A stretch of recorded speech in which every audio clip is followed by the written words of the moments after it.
ಓಂ ಶಂಕರಂ ಶಂಕರಾಚಾರ್ಯಂ ಕೇಶವಂ ಬಾದರಾಯಣಂ ಸೂತ್ರಭಾಷ್ಯಕೃತೌ ವಂದೇ ಭಗವಂತೌ ಪುನಃ ಪುನಃ ಭಗವಂತೌ ಪುನಃ ಪುನಃ. ಶ್ರೀಮಚ್ಛಂಕರ ಭಗವತ್ಪಾದಾಚಾರ್ಯರ, ಜಗದ್ಗುರು ಸಿದ್ಧಾರೂಢ ಮಹಾಸ್ವಾಮಿಗಳವರ, ಜಗದ್ಗುರು ಭಾರತೀಯಪ್ಪಾಜಿಯವರ ಪವಿತ್ರ ಚರಣಾರವಿಂದಗಳಲ್ಲಿ ಅನಂತಕೋಟಿ ಶಿರಸಾಷ್ಟಾಂಗ ಪ್ರಣಾಮವನ್ನು ಸಲ್ಲಿಸುತ್ತೇನೆ. ಶ್ರವಣಾಪೇಕ್ಷ ತಮ್ಮೆಲ್ಲರಿಗೂ ಅನೇಕ ಶರಣಾರ್ಥಿಗಳು. ವಿವೇಕ ಚೂಡಾಮಣಿ 486ನೇ ಶ್ಲೋಕ.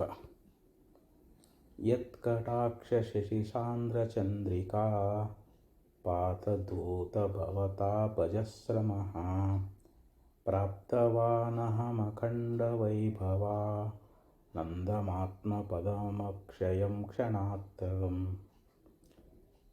ಈ ಒಂದು ಶ್ಲೋಕದಲ್ಲಿ ಶ್ರೀಮಚ್ಛಂಕರ ಭಗವತ್ಪಾದಾಚಾರ್ಯರು ನಮ್ಮೆಲ್ಲರನ್ನ ಕುರಿತು ಸುಂದರವಾದ ಉಪದೇಶವನ್ನು ನೀಡ್ತಾ ಇದ್ದಾರೆ. ಇಲ್ಲಿ ಗುರುವಿನ ಒಂದು ಕರುಣಾಕಟಾಕ್ಷದಿಂದ ಶಿಷ್ಯನಾಗಿರ್ತಕ್ಕಂಥವನು ಯಾವ ರೀತಿಯಾಗಿ ಉದ್ಧಾರ ಆಗ್ತಾನೆ ಅನ್ನೋದರ ಬಗ್ಗೆ ಬಹಳ ಸುಂದರವಾಗಿ ಉಪದೇಶ ನೀಡ್ತಾ ಇದ್ದಾರೆ.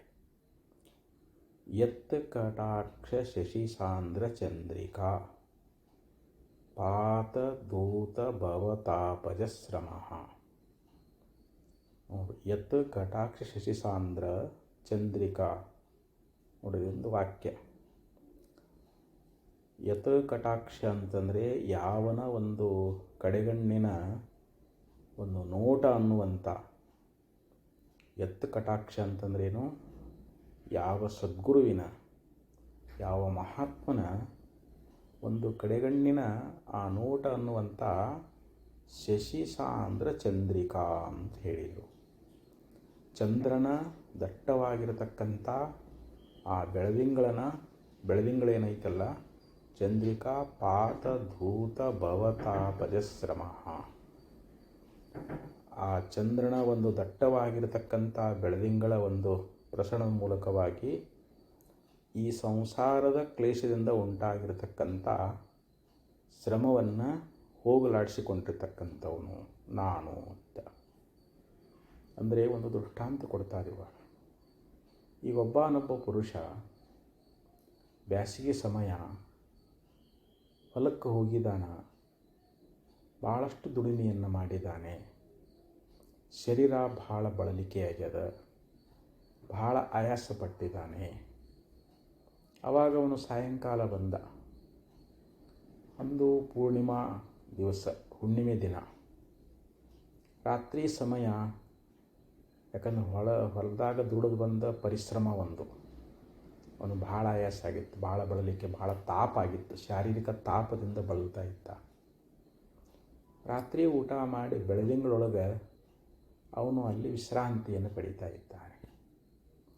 ಆ ದಟ್ಟವಾಗಿರತಕ್ಕಂಥ ಚಂದ್ರನ ಬೆಳದಿಂಗಳ ಒಂದು ಕಿರಣಗಳು, ಚಂದ್ರನ ಕಿರಣಗಳು ಅವನ ಮೈಯನ್ನು ಸೋಂಕಿ ಅವನ ಶಾರೀರಿಕ ಬಳಲಿಕೆಯನ್ನು ಅವು ದೂರ ಮಾಡಿದವು ಅಂತ.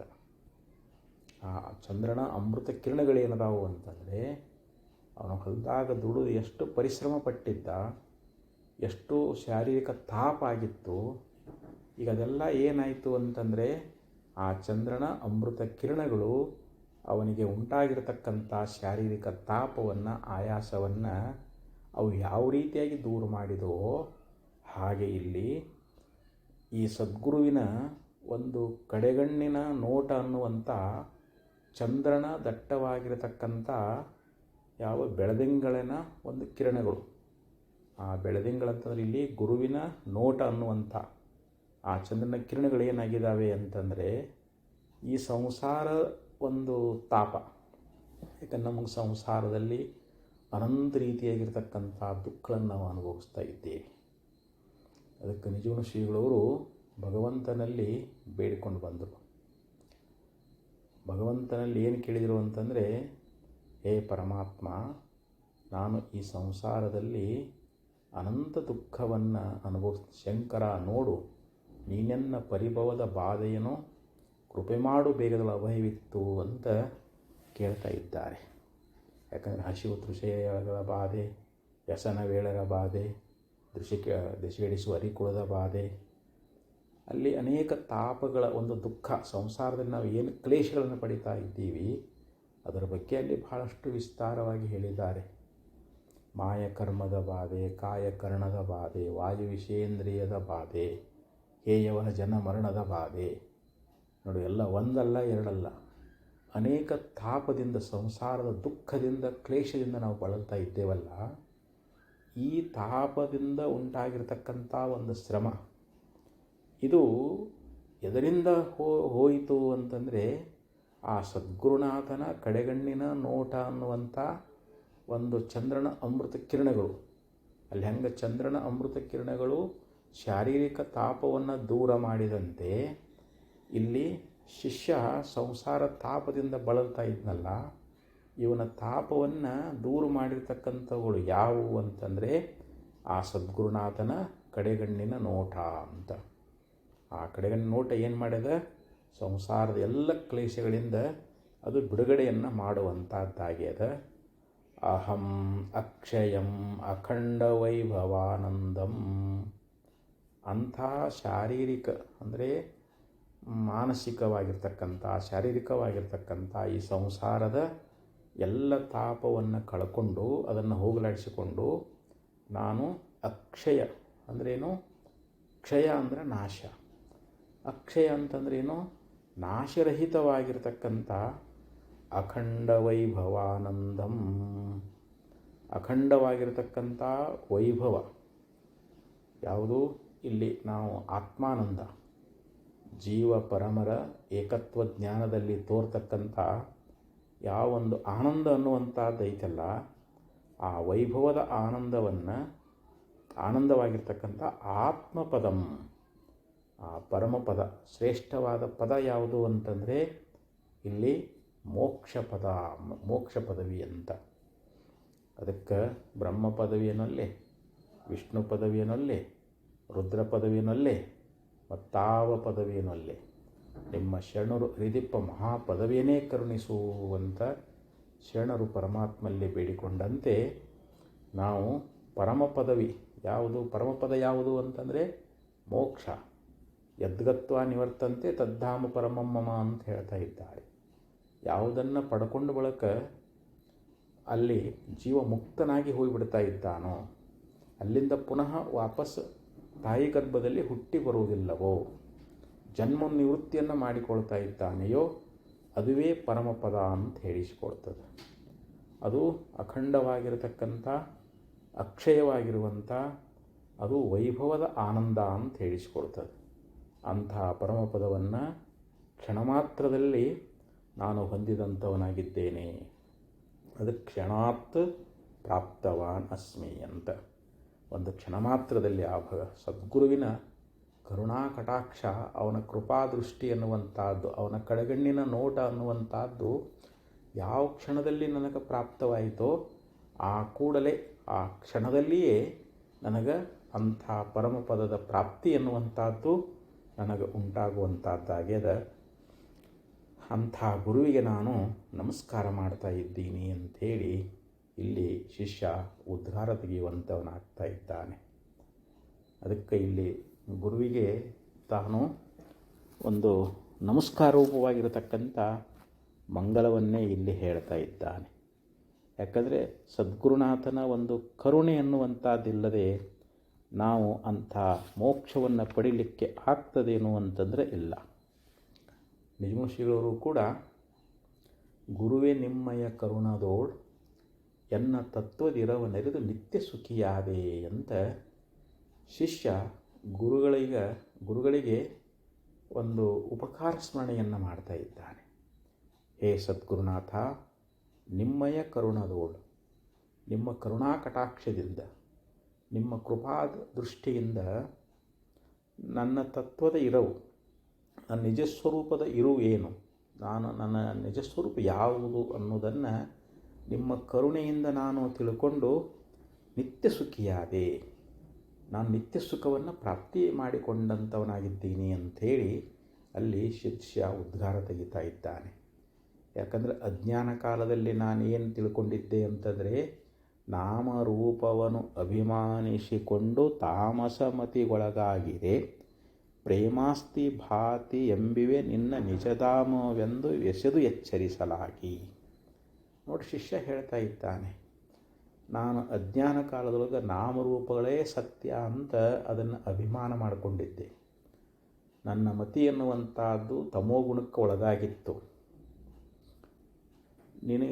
ಹೇ ಗುರುನಾಥ, ಯಾವಾಗ ನಿನಗೆ ಶರಣಾಗತನಾದೆ ಆ ಸಮಯದೊಳಗೆ ನೀವು ನನಗೇನು ಉಪದೇಶ ಮಾಡಿದಿರಿ ಅಂತಂದರೆ, ಪ್ರೇಮಾಸ್ತಿ ಭಾತಿ ಎಂಬಿವೆ ನಿನ್ನ ನಿಜಧಾಮವೆಂದು. ಅಂದರೆ ಅಸ್ಥಿ ಭಾತಿ ಪ್ರಿಯವಾಗಿರತಕ್ಕಂಥದ್ದೇ ನಿನ್ನ ಸ್ವರೂಪ. ನಾಮರೂಪಗಳು ಮಾಯಾಂಶಗಳಾಗಿದ್ದರಿಂದ ಅವು ಮಿಥ್ಯ ಆದವು. ಅಸ್ಥಿಭಾತಿ ಪ್ರಿಯವಾಗಿರ್ತಕ್ಕಂಥ ಬ್ರಹ್ಮದ ಅಂಶಗಳೇನದಾವಲ್ಲ, ಅದು ನಿನ್ನ ಸ್ವರೂಪ ಅನ್ನುವಂಥದ್ದು ಅಂಥೇಳಿ ನನಗೆ ಯಥಾರ್ಥವಾದ ಬೋಧವನ್ನು ಮಾಡಿ ನನಗೆ ಸ್ವರೂಪದ ಜ್ಞಾನವನ್ನು ಮಾಡಿಕೊಟ್ರಿ, ಸ್ವರೂಪದ ಎಚ್ಚರಿಕೆ ಎನ್ನುವಂಥದ್ದನ್ನು ಮಾಡಿದ್ರಿ. ಹೇ ಗುರುನಾಥ, ಇದು ನಿಮ್ಮ ಕರುಣೆಯಲ್ಲದೆ ಬೇರೆ ಏನೂ ಅಲ್ಲ. ತನುನೇತ್ರ ಮನವೆಂಬಿವೆಲ್ಲವೂ ನೋಡಿ ನಿನಗೆ ವಿಷಯಮಾದ ಕಥದಿಂದೆ ನಿನಗೆ ಬಂಧಕವೆನಲುಂಟೆ, ಸಾಕ್ಷಿಕನೇ ನೀನೆಂದು ತಿಳುಹಲಾಗಿ. ನೋಡ್ರಿ, ಅಲ್ಲಿ ಶಿಷ್ಯ ಹೇಳ್ತಾ ಇದ್ದಾನೆ, ಹೇ ಸದ್ಗುರುನಾಥ, ನಾನು ಅಜ್ಞಾನ ಕಾಲದೊಳಗೆ ಈ ಶರೀರ, ಮನಸ್ಸು ಮತ್ತು ಇಂದ್ರಿಯಾದಿಗಳು ಇವೇ ನಾನಂತ ತಿಳ್ಕೊಂಡಿದ್ದೆ. ಅಂದರೆ ಈ ಶರೀರ, ಸ್ಥೂಲ ಶರೀರದೊಳಗೆ ಸೂಕ್ಷ್ಮ ಶರೀರದಲ್ಲಿ ನಾನು ಅಂತ ಭಾವಿಸಿಕೊಂಡಿದ್ದೆ. ಮತ್ತು ಇಂದ್ರಿಯಾದಿಗಳಲ್ಲಿ ಜ್ಞಾನೇಂದ್ರಿಯಗಳು ಮತ್ತು ಕರ್ಮೇಂದ್ರಿಯಗಳು, ಆ ಇಂದ್ರಿಯಗಳು ನನ್ನೂ, ಅವುಗಳ ಧರ್ಮದಲ್ಲಿ ನಾನು ಅಂತ ನಾನು ಅಭಿಮಾನ ಮಾಡಿಕೊಂಡಿದ್ದೆ. ಮತ್ತು ಮನಸ್ಸನ್ನುವಂಥದ್ದು, ಮನಸ್ಸು ಬುದ್ಧಿ ಚಿತ್ತು ಅಹಂಕಾರ ನಾನಂತ ತಿಳ್ಕೊಂಡಿದ್ದೆ. ಆದ್ರೆ ಅವು ನಿನಗೆ ವಿಷಯ ಆಗಿದ್ದಾವಪ್ಪ, ಅವೆಲ್ಲವೂ ನಿನ್ನಿಂದ ಅರಿಸಿಕೊಳ್ತಾ ಇದ್ದಾವೆ. ಸ್ಥೂಲ ದೇಹವೂ ಅರಿಸಿಕೊಳ್ತದೆ, ಇಂದ್ರಿಯಾದಿಗಳು ಕೂಡ ನಿನ್ನಿಂದ ಅರಿಸಿಕೊಳ್ತಾ ಇದ್ದಾವೆ. ಯಾಕೆ ಆಂದೆ ಮಾಂದೆ ಪಟ್ಟುತ್ತದಿಂದ ಇಂದ್ರಿಯಗಳು ನಮ್ಗೆ ಅರಿಸಿಕೊಳ್ತಾ ಇದ್ದಾವೆ. ನನ್ನ ಕಣ್ಣು ಕಾಣುವುದಿಲ್ಲ ಅಂತ ಹೇಳ್ತೀವಿ, ಅಥವಾ ನನ್ನ ಕಣ್ಣು ಕಾಣ್ತಾವಂತ ಹೇಳ್ತೀವಿ, ನನ್ನ ಕಿವಿ ಕೇಳುವುದಿಲ್ಲ ಅಂತ ಹೇಳ್ತೀವಿ. ಅಂದರೆ ಕಣ್ಣು ಕಾಣುವುದನ್ನು, ಕಾಣದೇ ಇರುವುದನ್ನು, ಕಿವಿ ಕೇಳುವುದನ್ನು, ಕೇಳದೇ ಇರುವುದನ್ನು ನಾವು ಅರಿತೇವಲ್ಲ. ಶರೀರ ಸ್ಥೂಲ ಆದದ್ದು ಅರಿತೀವಿ, ಶರೀರ ಸ್ವರ್ಗ ಹೋಗಿದ್ದೂ ಅರಿತಾ ಇದ್ದೀವಿ. ಅಂದರೆ ಶರೀರವು ನಮ್ಮಿಂದ ಅರಿಸಿಕೊಳ್ತದೆ, ಇಂದ್ರಿಯಾಗಳು ನಮ್ಮಿಂದ ಅರಿಸಿಕೊಳ್ತಾವು. ಹಾಗೆ ಇಲ್ಲಿ ಮನಸ್ಸು ಬುದ್ಧಿ ಚಿತ್ತು ಅಹಂಕಾರ ಇವು ಕೂಡ ಕರ್ತೃತ್ವ ಭೋಕ್ತೃತ್ವದಿಂದ ಅಹಂಕಾರ ಅರಿಸಿಕೊಳ್ತದೆ, ಅರಿವು ಮರವಿಗಳಿಂದ ಬುದ್ಧಿ ಅರಿಸಿಕೊಳ್ತದೆ, ಸಂಕಲ್ಪ ವಿಕಲ್ಪದಿಂದ ಮನಸ್ಸು ಅರಿಸಿಕೊಳ್ತದೆ.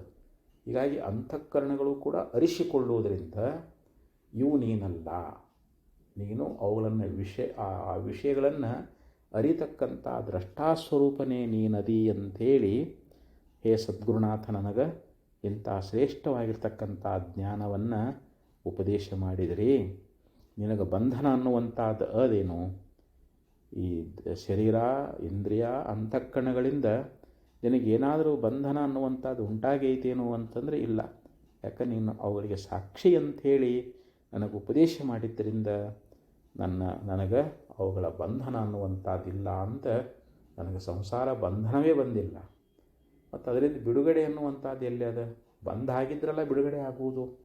ಅದಕ್ಕೆಂಥ ಒಂದು ಶ್ರೇಷ್ಠವಾಗಿರ್ತಕ್ಕಂಥ ತತ್ವವನ್ನು ನನಗೆ ಉಪದೇಶ ಮಾಡಿದ್ರಲ್ಲ ಅಂಥೇಳಿ ಶಿಷ್ಯ ಅಲ್ಲಿ ಉದ್ಗಾರ ತೆಗೆಯುವಂಥವನಾಗ್ತಾ ಇದ್ದಾನೆ.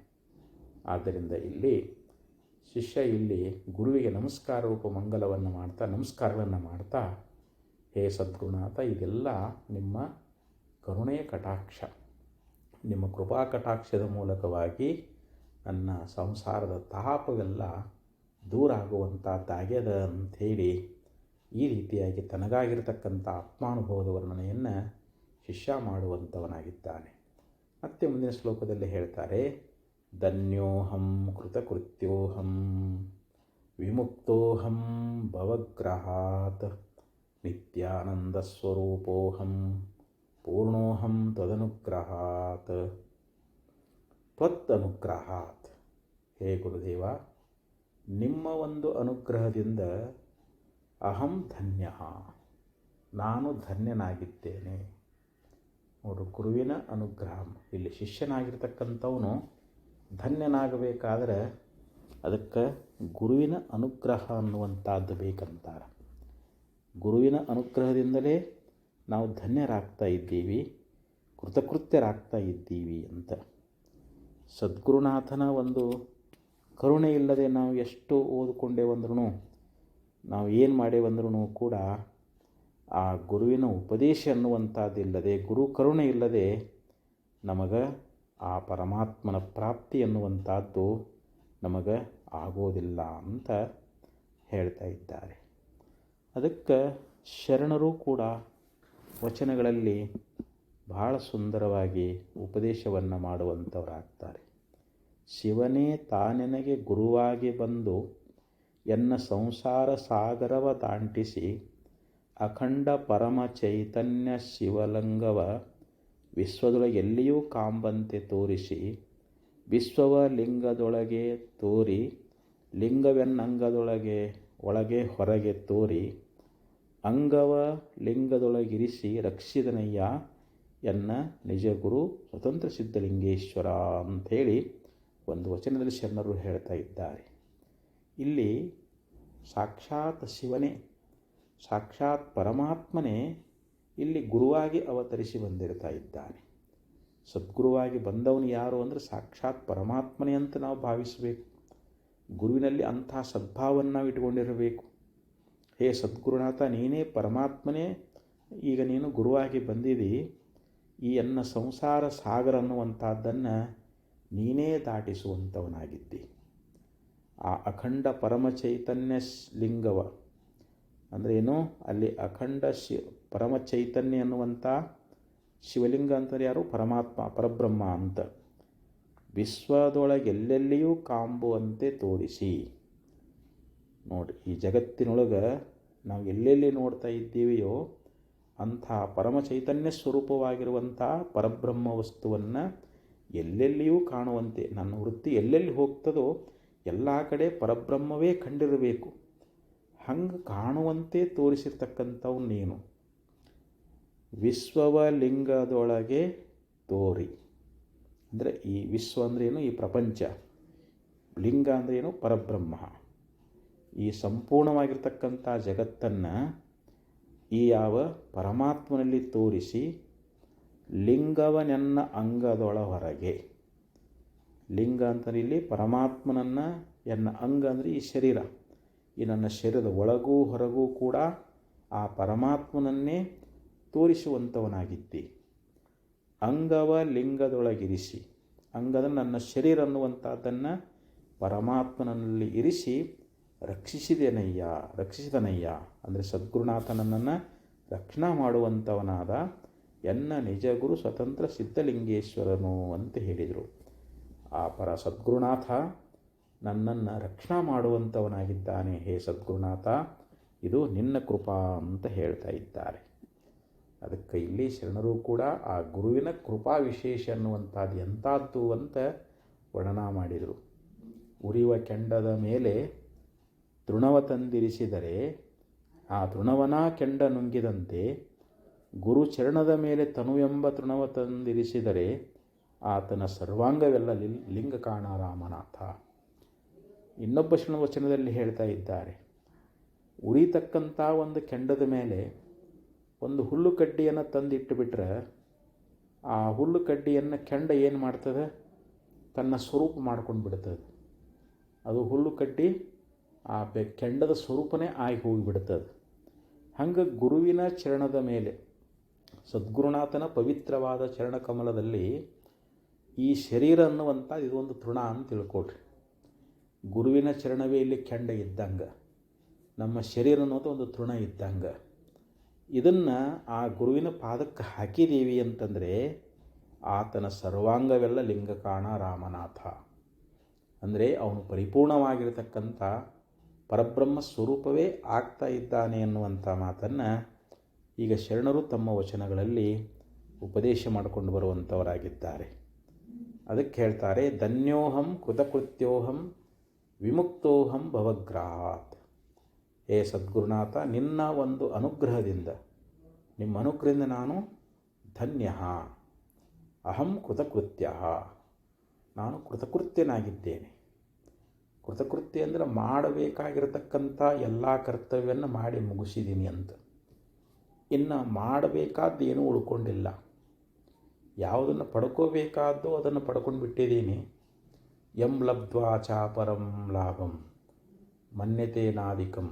ಅದಕ್ಕೆ ಭಗವದ್ಗೀತೆಯಲ್ಲಿ ಭಗವಂತ ಹೇಳ್ತಾರೆ, ಯಾವ ಲಾಭವನ್ನು ಮಾಡಿಕೊಂಡ ಬಳಿಕ ಅದಕ್ಕಿಂತಲೂ ಮಿಗಿಲಾಗಿರ್ತಕ್ಕಂಥದ್ದು ಮತ್ತೊಂದನ್ನು ಪಡೆಯುವಂಥದ್ದು ಉಳಿಯುವುದಿಲ್ಲವೋ ಅದುವೇ ಇಲ್ಲಿ ಮೋಕ್ಷ ಅಂತ ಹೇಳಿಸಿಕೊಳ್ತಾ ಇದೆ.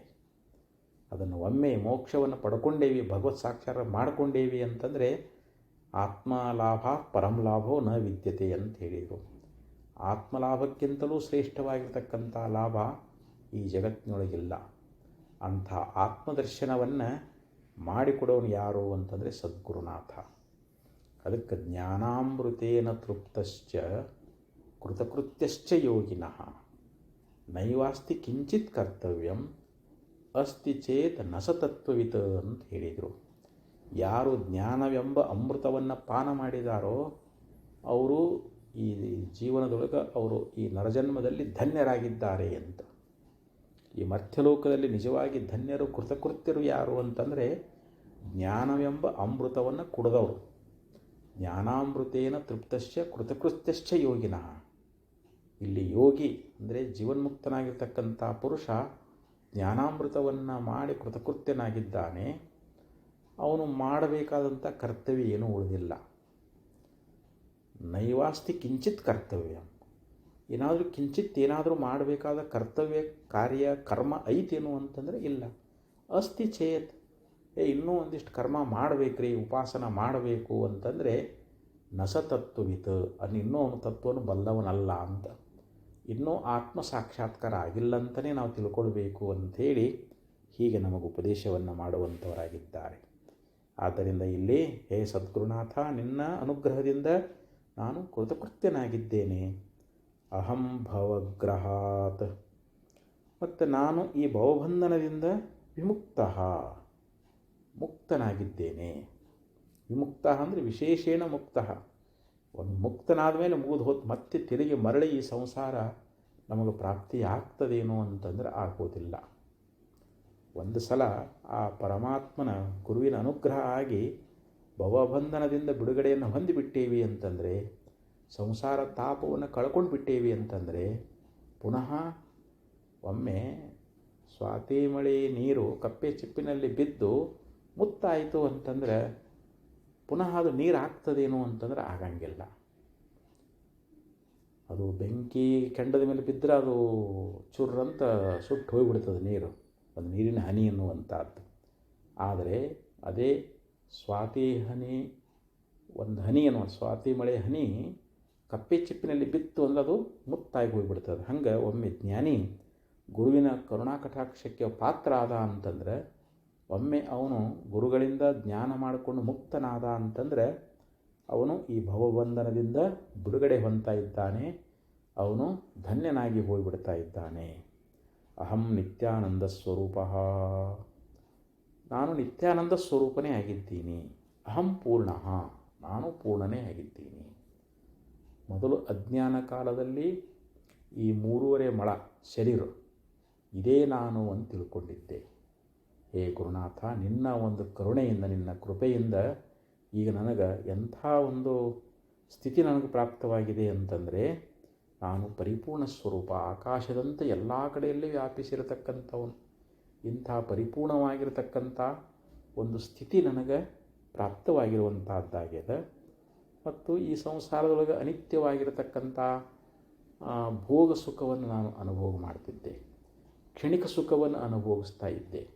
ಈಗ ನನಗೆ ನಿತ್ಯವಾಗಿರ್ತಕ್ಕಂಥ ಆನಂದ ಸ್ವರೂಪನೇ ನಾನು ಅನ್ನುವಂಥ ನನಗೆ ಯಥಾರ್ಥ ತಿಳುವಳಿಕೆ ಅನ್ನುವಂಥದ್ದಾಗ್ಯದ ಅಂಥೇಳಿ ಹೀಗೆ ಇಲ್ಲಿ ಶಿಷ್ಯನಾಗಿರ್ತಕ್ಕಂಥವನು ಗುರುಗಳಿಗೆ ತಿಳಿಸ್ತಾ ಇದ್ದಾನೆ, ತನ್ನ ಅನುಭವವನ್ನು ಹೇಳ್ತಾ ಇದ್ದಾನೆ. ಅಸಂಗೋಹಂ ಅನಂಗೋಹಂ ಅಲಿಂಗೋಹಂ ಅಭಂಗುರಃ ಪ್ರಶಾಂತೋಹಂ ಅನಂತೋಹಂ ಅಮಲೋಹಂ ಚಿರಂತನಃ. ನೋಡಿ, ಈ ಒಂದು ಸ್ಥೈರ್ಯದಲ್ಲಿ, ಈ ಶ್ಲೋಕದಲ್ಲಿ ಆಚಾರ್ಯ ಹೇಳ್ತಾ ಇದ್ದಾರೆ, ಇಲ್ಲಿ ಶಿಷ್ಯೆಯಾಗಿ ಉಳ್ಕೊಂಡಿಲ್ಲ. ಯಾಕೆಂದರೆ ಸದ್ಗುರುನಾಥ ಶರಣಾಗತನಾಗಿರ್ತಕ್ಕಂಥ ಶಿಷ್ಯನನ್ನು ತನ್ನ ಸ್ವರೂಪವೇ ಮಾಡಿಕೊಂಡು ಬಿಡ್ತಾ ಇದ್ದಾನೆ ಅಂಥೇಳಿ ಆಚಾರ್ಯರು ಕೂಡ ಒಂದು ಶ್ಲೋಕದಲ್ಲಿ ಹೇಳ್ತಾರೆ. ದೃಷ್ಟಾಂತೋ ನೈವ ದೃಷ್ಟ ತ್ರಿಭುವನಜಠರೆ ಸದ್ಗುರೋಜ್ಞಾನದಾತು.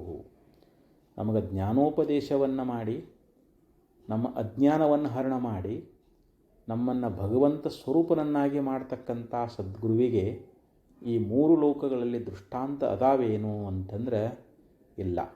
ಅಂಥ ಗುರುವಿಗೆ ಯಾವ ಉಪಮೆಗಳು ಕೊಡಲಿಕ್ಕಾಗೋದಿಲ್ಲ ಅಂತ ಹೇಳ್ತಾರೆ. ಸ್ಪರ್ಶಶ್ಚೇತತ್ರ ಕಲ್ಪ್ಯ ಸ ನಯತಿ ಯದಿಹ ಸ್ವರ್ಣತಾಮಸ್ಮ ಸಾರಃ. ಅದಕ್ಕೆ ಹೇಳ್ತಾರೆ ಸ್ಪರ್ಶಶ್ಚೇತತ್ರ ಕಲ್ಪ್ಯ. ಈಗ ಒಂದು ಪರುಷಮಣಿ ದೃಷ್ಟಾಂತ ಕೊಡ್ತಾ ಇದ್ದಾರಲ್ಲ, ಪರುಷಮಣಿ ಕಬ್ಬಿಣವನ್ನು ಬಂಗಾರವನ್ನಾಗಿ ಮಾಡ್ತದೆ.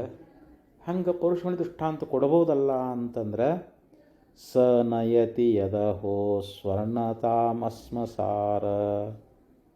ಅಂದರೆ ಅದು ಕಬ್ಬಿಣವನ್ನು ಬಂಗಾರ ಮಾಡ್ತಿದೆ ಹೊರತು ಪರುಷಮಣಿಯನ್ನಾಗಿ ಮಾಡೋದಿಲ್ಲ, ತನ್ನ ಸ್ವರೂಪ ಮಾಡಿಕೊಳ್ಳುವುದಿಲ್ಲ. ಆದ್ದರಿಂದ ಇಲ್ಲಿ ಪರುಷಮಣಿ ದೃಷ್ಟಾಂತ ಹೊಂದೋದಿಲ್ಲ. ನ ಸ್ಪರ್ಶತ್ವಂ ತಥಾಪಿ ಶ್ರೀತ ಚರಣಯುಗೆ ಸದ್ಗುರು ಸ್ವೀಯ ಶಿಷ್ಯೇ. ಆದ್ದರಿಂದ ಇಲ್ಲಿ ಆ ದೃಷ್ಟಾಂತ ಅನ್ನುವಂಥದ್ದು ನಾವು ಹೇಳಲಿಕ್ಕಾಗೋದಿಲ್ಲ. ಆದರೆ ಸದ್ಗುರುವಿನ ಚರಣಗಳಿಗೆ ಶರಣಾಗತನಾದ ಅಂತಂದರೆ ತನ್ನ ಶಿಷ್ಯನನ್ನು ಸದ್ಗುರುನಾಥ ಏನು ಮಾಡ್ತಾ ಇದ್ದಾನ ಅಂತಂದರೆ ಸ್ವೀಯಂ ಸಾಮ್ಯಂ ವಿದತ್ತೆ ಭವತಿ ನಿರುಪಮ ಸ್ಥೇನವಾಲೌಕಿಕೋಪಿ. ಅಂದರೆ ಶರಣಾಗತನಾಗಿರ್ತಕ್ಕಂಥ ಶಿಷ್ಯ ಇಲ್ಲಿ ಗುರುವಿನ ಸ್ವರೂಪನೇ ಆಗಿಬಿಡ್ತಾನ ಅಂತ ತನ್ನ ಸ್ವರೂಪವನ್ನಾಗಿ ಮಾಡ್ಕೊಂಡು ಬಿಡ್ತಾ ಇದ್ದಾನೆ. ಆದ್ದರಿಂದ ಈ ಗುರುವಿಗೆ ಯಾವುದೇ ಉಪಮಾನ ಅನ್ನುವಂಥದ್ದು ಇಲ್ಲ ಅಂತ ಆಚಾರ್ಯರು ಶತಶ್ಲೋಕಿಯಲ್ಲಿ ಹೇಳ್ತಾ ಇದ್ದಾರೆ. ಇಲ್ಲಿ ದೀಪ ದೃಷ್ಟಾಂತ ಕೊಡ್ತೇವಂದ್ರೂ ಕೂಡ ಸಾಜಾತ್ಯ ದೋಷ ಅನ್ನುವಂಥದ್ದು ಬರುವಂಥದ್ದಾಗ್ತದೆ. ಆದ್ದರಿಂದ ಇಲ್ಲಿ ಪರುಷಮಣಿ ದೃಷ್ಟಾಂತ ಆಗಲಿ ದೀಪ ದೃಷ್ಟಾಂತವಾಗಲಿ ಯಾವ ದೃಷ್ಟಾಂತವನ್ನು ಕೊಡಲಿಕ್ಕೆ ಬರೋದಿಲ್ಲ. ಹೆಂಗೆ ಒಂದು ಇದ್ಲಿ ಬೆಂಕಿ ಸಂಘವನ್ನು ಮಾಡಿ ಬೆಂಕಿ ಸ್ವರೂಪನೇ ಆಗಿಬಿಡ್ತದೋ ಹಾಗೆ ಶಿಷ್ಯ ಗುರುಗಳ ಸೇವಾ ಮಾಡಿ ಗುರುಗಳ ಕೃಪೆಗೆ ಪಾತ್ರನಾದ ಅಂತಂದ್ರೆ ಅವನು ಗುರು ಸ್ವರೂಪನೇ ಆಗಿಬಿಡ್ತಾ ಇದ್ದಾನೆ ಅನ್ನುವಂಥ ಮಾತನ್ನು ಅಲ್ಲಿ ಉಪದೇಶ ಮಾಡಿಕೊಂಡು ಬರುವಂಥವರಾಗಿದ್ದಾರೆ. ಆದ್ದರಿಂದ ಇಲ್ಲಿ ಶಿಷ್ಯ ಹೇಳ್ತಾ ಇದ್ದಾನೆ, ಅಹಂ ಅಸಂಗಃ, ನಾನು ಅಸಂಗನಾಗಿದ್ದೇನೆ. ನನಗೆ ಸ್ಥೂಲ ಶರೀರ ಆಗಲಿ ಸೂಕ್ಷ್ಮ ಶರೀರ ಆಗಲಿ ಈ ಶರೀರಗಳ ಸಂಘ ಅನ್ನುವಂಥದ್ದು ನನಗಿಲ್ಲ. ಅಹಂ ಅನಂಗಃ, ನಾನು ಶರೀರರಹಿತ ಅದೀನಿ ಅಂತ ಹೇಳ್ತಾ ಇದ್ದಾರೆ. ಶರೀರ ಅಂದರೆ ಇಲ್ಲಿ ಸ್ಥೂಲ ಶರೀರ ಅಥವಾ ಸೂಕ್ಷ್ಮ ಶರೀರ ಅಂತೇನದಾವಲ್ಲ, ಈ ಶರೀರಗಳು ನನಗೆ ಇಲ್ಲವೇ ಇಲ್ಲ. ನಾನು ಶರೀರದೊಳಗಿದ್ರೂ ಅಸಂಗದೀನಿ ಮತ್ತು ನಾನು ಅನಂಗ ಅಂತಂದ್ರೇನು, ನನ್ನ ಸ್ಥೂಲ ಶರೀರ ನಾನಲ್ಲ. ನನಗೆ ಸ್ಥೂಲ ಶರೀರವೂ ಇಲ್ಲ ಸೂಕ್ಷ್ಮ ಶರೀರವೂ ಇಲ್ಲ. ಅಹಂ ಅಲಿಂಗ, ಅಲಿಂಗ ಅನ್ನೋದರಿಂದ ಇಲ್ಲಿ ಲಿಂಗ ಶರೀರರಹಿತ, ಅನಂಗ ಅನ್ನೋದರಿಂದ ಸ್ಥೂಲ ಶರೀರರಹಿತ ಅಂತ ತಿಳ್ಕೊಳ್ಬೇಕು ನಾವಿಲ್ಲಿ. ಯಾಕೆ ಇಲ್ಲಿ ಅಹಂ ಅಂಗ ಅಂದರೆ ಶರೀರ, ಅನಂಗ ಅಂದರೆ ಶರೀರರಹಿತ ಅಂತ. ಅಲಿಂಗ ಅಂತ ಲಿಂಗ ಅಂದರೆ ಲಿಂಗ ಶರೀರ, ಅಲಿಂಗ ಅಂದ್ರೆ ಏನು, ಲಿಂಗ ಶರೀರ ರಹಿತನಾಗಿದ್ದೀನಿ. ಅಹಂ ಅಭಂಗುರಃ, ನನಗೆ ನಾಶ ಅನ್ನುವಂಥದ್ದಿಲ್ಲ. ಈ ಶರೀರಾದಿಗಳು ಭಂಗುರ, ಇವೆಲ್ಲ ನಾಶ ಆಗಿ ಹೋಗಿಬಿಡ್ತಾ ಇದ್ದಾವೆ. ಇವೆಲ್ಲ ಪ್ರಾರಬ್ಧ ಕರ್ಮ ಭೋಗ ತೀರ್ತು ಅಂತಂದರೆ ಈ ಶರೀರ ಬಿದ್ದು ಹೋಗಿಬಿಡ್ತದೆ, ನಷ್ಟ ಆಗಿ ಹೋಗಿಬಿಡ್ತದೆ. ಆದರೆ ನಾನು ಮಾತ್ರ ನಾಶ ಆಗಂಗಿಲ್ಲ. ಅನಂತ ಶರೀರಗಳಲ್ಲಿ ಇದ್ದವನು ನಾನು. ಮುಂದೆ ಬರುವಂಥ ಎಷ್ಟೋ ಶರೀರಗಳು ಕೂಡ ಅಲ್ಲಿನೂ ಕೂಡ ನಾನು ಇರ್ತಾ ಇದ್ದೀನಿ. ಆದ್ದರಿಂದ ನನಗೆ ನಾಶ ಅನ್ನುವಂಥದ್ದು ಯಾವ ಕಾಲಕ್ಕೂ ಇಲ್ಲ. ಅಹಂ ಪ್ರಕಾಶ ಪ್ರಶಾಂತ, ಮತ್ತು ನಾನು ಪ್ರಶಾಂತನಾಗಿದ್ದೀನಿ. ನನ್ನೊಳಗೆ ಯಾವುದೇ ದುಃಖ ವ್ಯಥೆ ಅನ್ನುವಂಥದ್ದಿಲ್ಲವೇ ಇಲ್ಲ. ನಾನು ಕೇವಲ ಶಾಂತ ಸ್ವರೂಪನಾಗಿದ್ದೀನಿ, ಪ್ರಶಾಂತನಾಗಿದ್ದೀನಿ. ಅಹಂ ಅನಂತಃ, ಅಷ್ಟೇ ಅಲ್ಲ ನಾನು ಅಂತರಹಿತನಾಗಿದ್ದೀನಿ. ಅಂತ ಅಂದರೆ ಕೊನೆ. ನಾನು ಅನಂತ ಅಂದ್ರೇನು, ನನಗೆ ಯಾವತ್ತೂ ಅಂತ್ಯ ಅನ್ನುವಂಥದ್ದಿಲ್ಲ. ನಾನು ಅನಂತ ಸ್ವರೂಪನಾಗಿರ್ತಕ್ಕಂಥವನು. ಅಹಂ ಅಮಲಃ, ಮಲ ಅಂತಂದರೆ ಅಶುದ್ಧ, ಅಮಲ ಅಂದರೆ ನಾನು ಶುದ್ಧನಾಗಿದ್ದೀನಿ ಅಂತ. ನೋಡಿ, ಅಜ್ಞಾನ ಕಾಲದಲ್ಲಿ ನಾವೆಲ್ಲ ಈ ಶರೀರ ನಾನಂತ ತಿಳ್ಕೊಂಡು ನಾವೇನೇನೋ ಭಾವಿಸ್ಕೊಂಡಿದ್ದೀವಿ. ಆದರೆ ಈಗ ಜ್ಞಾನ ಆದ ಬಳಿಕ ಶಿಷ್ಯನ ಅನುಭವ ಹೇಗೆ ಆಗಿದೆ ಅನ್ನೋದನ್ನು ಈ ಶ್ಲೋಕದಲ್ಲಿ ಹೇಳ್ತಾ ಇದ್ದಾರೆ. ಶಿಷ್ಯ ಹೇಳ್ತಾ ಇದ್ದಾನೆ, ನಾನು ಶುದ್ಧನಾಗಿದ್ದೀನಿ, ಅಹಂ ಚಿರಂತನಃ, ನಾನು ಸನಾತನನಾಗಿದ್ದೀನಿ, ನಾನು ಯಾವಾಗಲೂ ನಾನು ಹೊಸಬನೇ, ನಾನೇನು ಪುರಾತನ ಅಲ್ಲ, ನಾನು ಸನಾತನನಾಗಿರ್ತಕ್ಕಂಥವನು ಅಂಥೇಳಿ ಈ ರೀತಿಯಾಗಿ ಶಿಷ್ಯ ಗುರುವನ್ನು ಕುರಿತು ಉದ್ಗಾರ ತೆಗೆದಿದ್ದಾನೆ.